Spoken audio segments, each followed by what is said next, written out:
உறுதிமொழி எடுக்கல அவர் சொன்ன உறுதிமொழியை மீறிட்டாங்க அதிமுகவும் சொல்லியிருக்காங்க. கரெக்ட். நான் என்ன சொல்றேன், சட்ட பிரகாரம் எது சரியா மாண்பு முதலமைச்சர் நடவடிக்கை எடுப்பார்.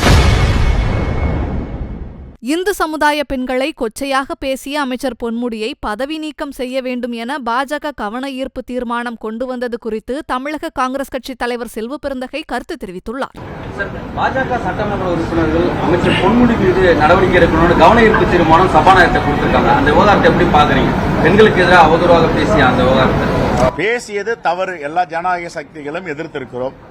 நடவடிக்கை எடுத்திருக்கிறார்கள். கட்சி பொறுப்பிலிருந்து முக்கியமான பொறுப்பு துணை பொதுச் செயலாளர் நீக்கி இருக்காங்க. இன்னும் மற்ற நடவடிக்கைகள் தயாராகிட்டு இருக்காங்க. இதுல ஜனநாயகத்திற்கு என்ன உட்பட்டதோ அதில் நாங்க உட்பட்டிருக்கோம். பாஜக செய்வது உண்மையிலேயே இந்துக்களுக்காகவும் மக்களுக்காகவும் இருக்கணும்.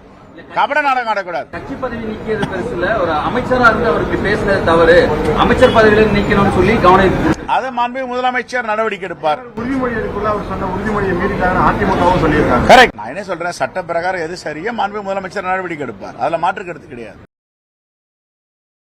செய்திகளை உள்ளது உள்ளபடி தெரிந்து கொள்ள ரெஃப்ளெக்ட் நியூஸை சப்ஸ்கிரைப் பண்ணுங்க.